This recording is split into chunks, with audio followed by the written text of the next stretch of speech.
जी अस्सलाम वालेकुम। हमने अपने पहले लेसन में H2 का पहला चैप्टर रेस्पिरेशन के बारे में बात की थी और रेस्पिरेशन में हमने सेलुलर रेस्पिरेशन पर डिस्कशन की थी। आज चैप्टर 1A2 का लेसन नंबर 2 है। यहाँ पर हमने डिस्कस करना है ग्लाइकोलाइसिस के प्रोसेस को। तो पिछले लेसन में हम अच्छी तरह ये बात समझ चुके कि असल में ग्लूकोज की ऑक्सीडेशन या ग्लूकोज की ब्रेकडाउन से जो एनर्जी पैदा होती है वो होती है एटीपी की फॉर्म में। पिछला लेसन एटीपी के स्ट्रक्चर, उसके एडॉप्टेशंस और उसके फंक्शंस के बारे में था। तो जिन लोगों ने उसको नहीं देखा, पहले उसको देखें और फिर हम अपने लेसन नंबर 2 की तरफ आए। तो जनाब, ग्लाइकोलाइसिस ग्लाइकोलाइसिस का ये प्रोसेस एरोबिक सेलुलर रेस्पिरेशन का पहला मेटाबॉलिक प्रोसेस है और इसकी लोकेशन है साइटोप्लाज्म या साइटोसोल। ए लेवल्स में साइटोप्लाज्म और साइटोसोल दोनों के लिखने पर आपको मार्क्स मिलेंगे। साइटोप्लाज्म हम सब जानते हैं लिक्विड पार्ट है सेल का, और साइटोसोल जो है साइटोप्लाज्म का वो हिस्सा है जहां पर तमाम सॉल्यूशंस जो है वो सॉल्युबल फॉर्म में है।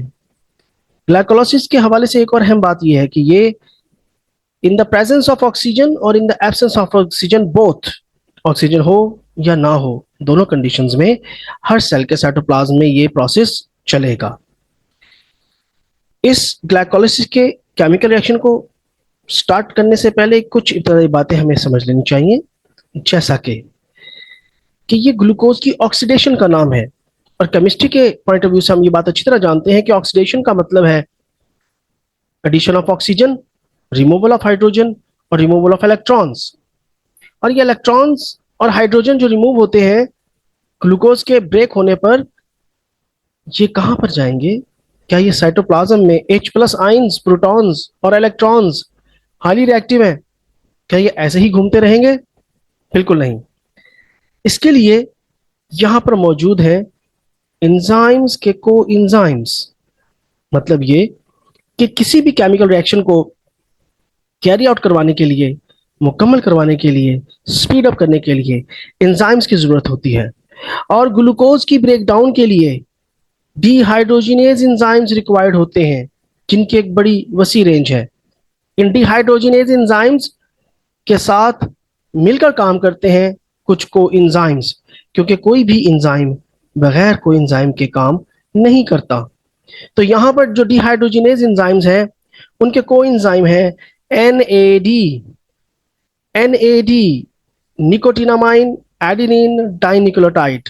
मतलब ये कोएंजाइम निकोटीन के एक मॉलिक्यूल और एडेनिन न्यूक्लियोटाइड के 2 मॉलिक्यूल से मिलकर बना हुआ है। ये एक नॉन प्रोटीन पार्ट है जो कि एंजाइम के साथ अटैच होगा और उसके काम करने की रफ्तार को कई गुना बढ़ा देगा। एनएडी डिहाइड्रोजिनेज एंजाइम डेफिनेटली जब डिहाइड्रोजिनेशन करवाएगा या ऑक्सीडेशन करवाएगा ग्लूकोज की, और उससे निकलने वाले जो हाइड्रोजन और इलेक्ट्रॉन्स हैं, उन हाइड्रोजन और इलेक्ट्रॉन्स को ये अपने साथ अटैच करके खुद रिड्यूस हो जाएगा। यहाँ पे देखें, हमने वाज़ेह तौर पर ये बात दिखाई है कि NAD जो है वो इन हाइड्रोजन्स को अपने साथ अटैच करके NADH बन गया है, रिड्यूस्ड NAD भी कहेंगे, और एक प्रोटॉन H+ की फॉर्म में अभी भी आजादाना है और इलेक्ट्रॉन्स भी इसके साथ अटैच हो गए हैं। तो इस तरह जब भी ग्लूकोज का मॉलिक्यूल ऑक्सीडाइज होगा, ग्लूकोज का मॉलिक्यूल ब्रेक होगा, तो यकीनन वहां पर हाइड्रोजन और इलेक्ट्रॉन रिलीज होंगे, और वो हाइड्रोजन और इलेक्ट्रॉन जो है वो कोएंजाइम NAD अपने साथ अटैच करके, ऐड करके रिड्यूस हो जाएगा और हमें दस्तयाब होगा उस प्रोसेस में। इसके अलावा एक और एंजाइम को भी हमने यहाँ पर दिखाया है और वो है decarboxylase enzyme. Decarboxylase enzyme, जी, ऐसा एंजाइम जो कार्बन को रिमूव कर दे। अगले आने वाले मेटाबॉलिज्म्स जिसमें क्रेब्स साइकिल है, लिंक रिएक्शन है, उनमें हम देखेंगे कार्बन डाइऑक्साइड भी रिमूव होगी इन मॉलिक्यूल्स में से। जब एक कार्बन डाइऑक्साइड का मॉलिक्यूल निकलता है सिस्टम में से, तो उसके साथ प्रोटॉन्स, हाइड्रोजन भी निकलते हैं, और ये प्रोटॉन्स भी यकीनन NAD अपने साथ अटैच करके NADH बन जाता है, मीन्स कि वो रिड्यूस हो जाता है। आखिर ये NADH जो है ये क्या काम करते हैं और इनका हमें फायदा क्या है, तो इसके हवाले से हम डिटेल में बात करेंगे इलेक्ट्रॉन ट्रांसपोर्ट चेन में या ऑक्सीडेटिव फॉस्फोराइलेशन में। तो ये ऑक्सीडेटिव फॉस्फोराइलेशन या इलेक्ट्रॉन ट्रांसपोर्ट चेन में एक NADH उस केमिकल रिएक्शन में से जब गुजरेगा तो इससे 3 ATP जनरेट हो सकेंगे। तो इसका मतलब ये हुआ कि ये तो एक ब्लैंक चेक है, ये चेक जब कैश होगा तो इससे 3 ATP बनेंगे और केमिकल रिएक्शन का नाम है इलेक्ट्रॉन ट्रांसपोर्ट चेन या ऑक्सीडेटिव फॉस्फोराइलेशन। तो NADH यहां बनते जरूर है, लेकिन वो जाकर कैश होते हैं अगले केमिकल रिएक्शन में जिसका नाम है इलेक्ट्रॉन ट्रांसपोर्ट चेन। और वहां पर जब ये कैश होते हैं, वहां पर जब ये ऑक्सीडाइज होते हैं तो इनकी ऑक्सीडेशन से 3 ATP जनरेट होते हैं। तो ये बात हम अगले आने वाले लेसन में डिस्कस करेंगे। तो जनाब ये ब्रीफ इंट्रोडक्शन था ग्लाइकोलिसिस का कि ग्लाइकोलिसिस साइटोप्लाज्म में होता है। ग्लाइकोलिसिस एक ऐसा केमिकल रिएक्शन है जो कि एरोबिक सेल रेस्पिरेशन का पहला स्टेप है। और ग्लाइको का मतलब है ग्लूकोज, लिसिस का मतलब है टूटना। इसमें ग्लूकोज का बड़ा मॉलिक्यूल जो है वो टूटता है छोटे मॉलिक्यूल्स में, इसको ऑक्सीडेशन ऑफ ग्लूकोज भी कहते हैं ये। और इसमें रिमूवल ऑफ हाइड्रोजन होता है। और ग्लाइकोलिसिस का रिएक्शन जो है ये प्रोसेस जो है ऑक्सीजन की मौजूदगी और गैर मौजूदगी दोनों कंडीशंस में होता है। और यहाँ पर रिलीज होने वाले हाइड्रोजन और इलेक्ट्रॉन्स जो है कोएंजाइम NAD अपने साथ अटैच करता है। तो आइए अब देखते हैं कि ग्लाइकोलिसिस का प्रोसेस किस तरीके से मुकम्मल होता है और कितने स्टेप्स में होता है। तो हमारे पास अब अगला जो लेसन का हमारा लर्निंग आउटकम है वो है ग्लाइकोलिसिस की फेजेस। तो जनाब ग्लाइकोलिसिस में 2 फेजेस हैं, एक का नाम है प्रिपरेटरी फेज और एक का नाम है ऑक्सीडेटिव फेज। तो प्रिपरेटरी फेज जो है इसमें ग्लूकोज का मॉलिक्यूल जो कि 6 कार्बन वाला है ये प्रिपेयर होगा, ये तैयार होगा, ये टूटेगा छोटे मॉलिक्यूल्स में और फिर वो जो छोटे मॉलिक्यूल्स हैं वो ऑक्सीडेटिव फेज में जाएंगे और वहां पर उनकी ऑक्सीडेशन होगी और उनसे हाइड्रोजन और इलेक्ट्रॉन्स रिमूव होंगे और फिर एक एंड प्रोडक्ट बनेगी और वो एंड प्रोडक्ट होगी पायरोवेट, जिसका हम अभी आगे जिक्र करते हैं। तो आइए देखते हैं कि ग्लाइकोलिसिस का पहला स्टेप प्रिपरेटरी फेज कैसा होता है। ये देखिए जनाब, इस वक्त हमारे सामने ये जो फेज है ये फेज है एक प्रिपरेटरी फेज। तो प्रिपरेटरी फेज में सबसे पहला स्टेप ये होगा कि 6 कार्बन वाला ग्लूकोज मॉलिक्यूल जो है एंजाइम्स की मदद से, देखिए हर स्टेप में एंजाइम्स मौजूद हैं लेकिन हमारे ए लेवल्स के सिलेबस में उन एंजाइम्स के नाम याद करना और उसके बारे में कोई क्वेश्चंस नहीं है, they are not the part of our syllabi. तो हमें इतना याद रखना है कि ग्लूकोज का मॉलिक्यूल 6 कार्बन वाला एक ATP का यहाँ पर पहले स्टेप में इस्तेमाल होगा। ATP आप देख रहे हैं कि ATP से वो ADP बन रहा है। ATP का एक इनऑर्गेनिक फॉस्फेट जो है वो यहाँ से रिलीज हो रहा है और ये इनऑर्गेनिक फॉस्फेट रिलीज होकर यहाँ ग्लूकोज के साथ अटैच हो जाता है। पहले सिंपल ग्लूकोज था, अब ये बन गया है ग्लूकोज 6 फॉस्फेट। 6 का मतलब है कि छठे कार्बन पर फॉस्फेट आकर लगा है। तो ग्लूकोज 6 फॉस्फेट जो है ये अब एक नया मॉलिक्यूल बन गया। अब ग्लूकोज 6 फॉस्फेट जो है एंजाइम्स की मदद से अपने आप को रीअरेंज करेगा into its isomeric form fructose 6 phosphate. भाई ग्लूकोज 6 फॉस्फेट की फॉर्म में ही रहता, फ्रुक्टोज क्यों बना? असल में आइसोमर्स जो होते हैं उनके मॉलिक्यूलर फार्मूला तो सेम होते हैं बट स्ट्रक्चर फार्मूला डिफरेंट होते हैं। ग्लूकोज का भी C6H12O6 है और फ्रुक्टोज का भी C6H12O6 है, मगर फ्रुक्टोज का जो स्ट्रक्चर है वो थोड़ा वीक है, अनस्टेबल है। और हम ये बात कर रहे हैं कि प्रिपरेटरी फेज में ग्लूकोज ने टूटना है, तो टूटने के लिए उसको अनस्टेबल थोड़े वीक स्ट्रक्चर की तरफ जाना है, तो इसलिए वो रीअरेंज हुआ है एंजाइम्स की मदद से into fructose 6 phosphate. Fructose 6 phosphate जो है उसके साथ भी एक एटीपी जो है वो हाइड्रोलाइज्ड होगा और उसका एक इनऑर्गेनिक फॉस्फेट जो है वो दोबारा आकर इस ग्लूकोज के पहले कार्बन के साथ अटैच हो जाएगा और ये बन जाएगा फ्रुक्टोज 1,6 बाइफॉस्फेट।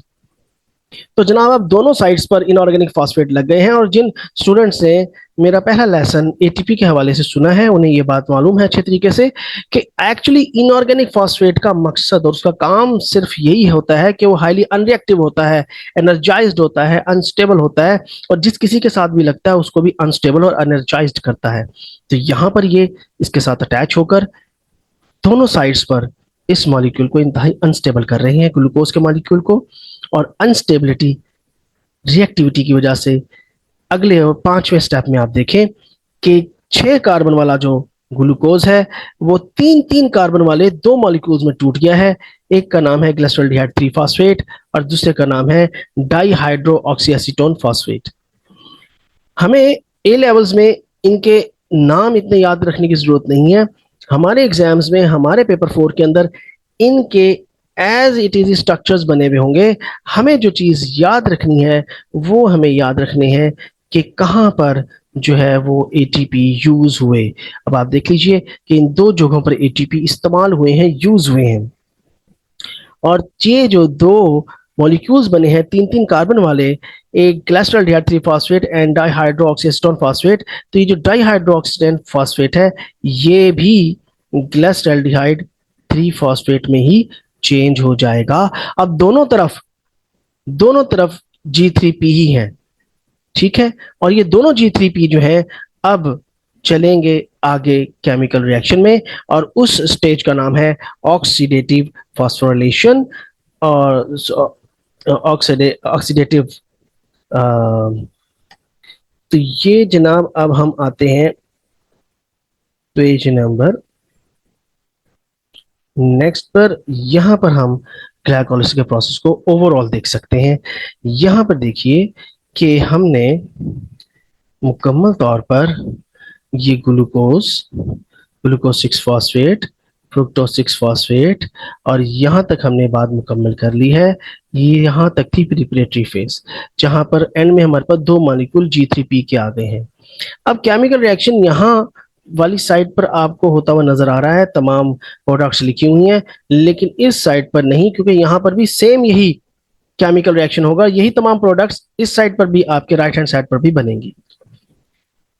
तो अब जो ऑक्सीडेटिव फेज है ग्लाइकोलाइसिस की उसमें देखते हैं क्या होता है। तो पहला स्टेप एंजाइम्स की मदद से क्या हो रहा है कि जो ग्लिसरॉल्डिहाइड 3 फॉस्फेट है, जिसमें ऑलरेडी हमने देखा था अभी पिछली स्लाइड में कि एक फॉस्फेट अटैच हुआ है 3 कार्बन के साथ। यहां पर एक इनऑर्गेनिक फॉस्फेट जो है साइटोप्लाज्म से ऐड होगा और ऐड होने के बाद वो पहले कार्बन पर भी लग जाएगा और ये बन जाएगा 1,3 बाईफॉस्फोग्लिसरेट। 3 फास्फो तो ऑलरेडी था, एक इनऑर्गेनिक फॉस्फेट साइटोप्लाज्म से फ्री मिला, वो पहले कार्बन पर लग गया और ये बन गया 1,3 बाईफॉस्फोग्लिसरेट। लेकिन यहां पर ग्लिसरॉल्डिहाइड से वो ग्लिसरेट बना है, ठीक है। तो यहां पर हाइड्रोजन रिमूव हुए हैं और हाइड्रोजन रिमूव होने की वजह से दो NAD रिड्यूस होकर NADH बने हैं। तो यहां पर दो NADH पैदा हुए, ठीक है। इसके बाद अगले स्टेप में चलते हैं। अगले स्टेप में हमें नजर आ रहा है वाज़ह तौर पर कि जनाब इस 1,3 बाईफॉस्फोग्लिसरेट जो है, इस 1,3 बाईफॉस्फोग्लिसरेट से एक एटीपी जनरेट हो रहा है और 3 फास्फोग्लिसरेट है। क्या ये जो पहले कार्बन वाला फॉस्फेट था ये एडीपी के साथ अटैच होकर एटीपी बना रहा है। तो यहां पर एक एटीपी जनरेट हो रहा है, ठीक है जी। अच्छा, इसके बाद 3 फास्फोग्लिसरेट से नेक्स्ट स्टेप में 2 फास्फोग्लिसरेट बना। मतलब ये कि जो तीसरे कार्बन पर फॉस्फेट था वो सिर्फ दूसरे कार्बन पर लग गया, सिर्फ इतना फर्क पड़ा।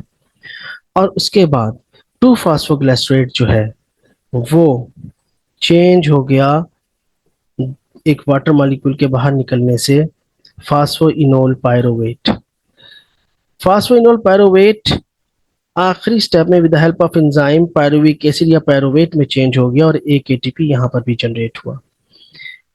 ए लेवल्स के हमारे सिलेबस के पॉइंट ऑफ व्यू से हमें सिर्फ ये बात याद रखनी है जो हमसे एग्जाम में पूछी जाएगी कि कहाँ पर एनएडी रिड्यूस हुआ, ये कहाँ पर एटीपी जनरेट हुए 2, और एंड प्रोडक्ट क्या बनी, पायरोवेट या पायरोविक एसिड। हमें ये बात क्लियर हो गई कि जनाब जो ग्लाइकोलाइसिस है उस प्रोसेस में जो साइटोप्लाज्म में हो रहा है, एक ग्लूकोज मॉलिक्यूल के टूटने से ग्लाइकोलाइसिस में बेसिकली 4 एटीपी बनते हैं। अब आप कहेंगे जी 4 एटीपी कैसे बन गए, यहाँ तो हमें 2 नजर आ रहे हैं। मैंने जनाब आपको इसके स्टार्ट में ही ये बात बता दी थी कि जो ग्लिसरॉल्डिहाइड 3 फॉस्फेट इस साइड पर है, सेम यही कुछ इस साइड पर भी हो रहा है इस मॉलिक्यूल से, ग्लिसरॉल्डिहाइड 3 फॉस्फेट। तो 2 मॉलिक्यूल्स हैं, जब 2 molecules at the same time reaction में चलेंगे तो दोनों से जो प्रोडक्ट्स बनेंगी, अगर यहाँ पर NADH बन रहा है तो इधर इस साइड पे भी NADH बनेगा, इस साइड्स पर ATP बन रहे हैं तो जनाब इधर भी ATP बनेंगे। तो टोटल 4 ATPs जो हैं वो यहाँ पर प्रोड्यूस होते हैं और 2 NADH प्रोड्यूस होते हैं, और जो प्रोडक्ट है उसमें 2 पायरोवेट या पायरोविक एसिड प्रोड्यूस होते हैं। तो ये तो है एक्चुअल प्रोडक्शन, लेकिन यूजेज भी तो है जी। एक एटीपी यहाँ यूज हुआ और एक एटीपी यहाँ यूज हुआ, तो 2 एटीपी अगर हम 4 में से निकाल दें तो टोटल नेट हमारे पास बचेगा 2 एटीपी।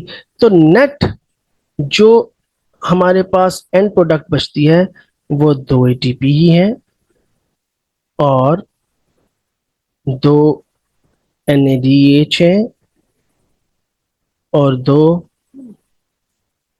पायरोवेट या पायरोविक एसिड है। इसका मतलब ये हुआ कि हमारे पास ग्लाइकोलाइसिस के एंड में जो नेट प्रोडक्ट्स मिलती हैं, और ये क्वेश्चन बहुत कॉमन है पास पेपर्स में, what are the net products of the glycolysis, इसमें आपको लिखना होता है 2 ATP 2 NADH 2 पायरोवेट मॉलिक्यूल्स। तो स्टूडेंट्स आज के लेसन में हमने ये बात डिस्कस की सबसे पहले कि ग्लाइकोलाइसिस क्या होता है, ब्रेकडाउन ऑफ ग्लूकोज है, साइटोप्लाज्म में होती है, ऑक्सीडेशन ऑफ ग्लूकोज है, और ग्लाइकोलाइसिस के नतीजे में जो हाइड्रोजन और इलेक्ट्रॉन्स रिमूव होते हैं वो एक कोएंजाइम NAD अटैच कर लेता है, अपने साथ ऐड कर लेता है और रिड्यूस हो जाता है, और एक NADH जो है वो एक chemical reaction electron transport chain के थ्रू 3 ATP जनरेट कर पाता है। हमने ये पढ़ा कि ग्लाइकोलाइसिस जो है उसकी 2 फेजेस हैं, प्रिपरेटरी फेज एंड ऑक्सीडेटिव या लाइसिस फेज। प्रिपरेटरी फेज के अंदर ग्लूकोज का मॉलिक्यूल तैयार होता है कि किस तरीके से वो ब्रेक हो। इस तैयारी में आप देख रहे हैं, हमने बात भी की है कि एटीपी एक्चुअली रोल प्ले करते हैं और उनके इनऑर्गेनिक फॉस्फेट दोनों साइड्स पर लगकर उसको अनस्टेबल करते हैं और अनस्टेबल करके उसको तीन मॉलिक्यूल्स वाले 2 मॉलिक्यूल्स में ब्रेक कर देते हैं जो कि हैं glyceraldehyde 3 phosphate.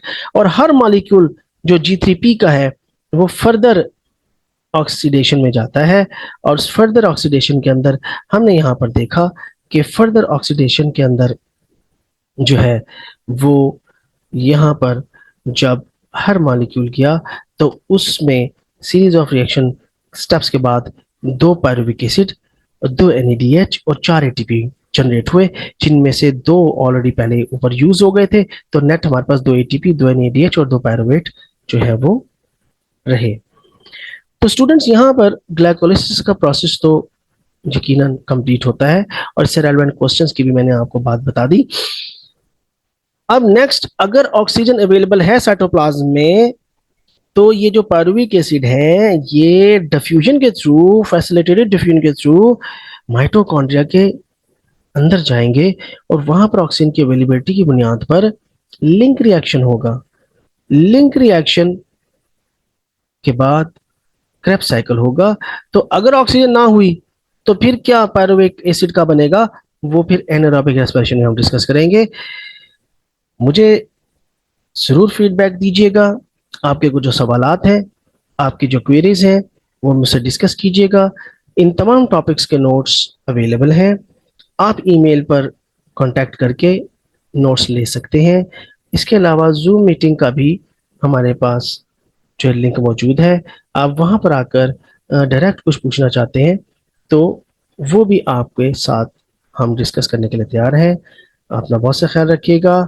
Okay, take care जी, अल्लाह हाफिज़।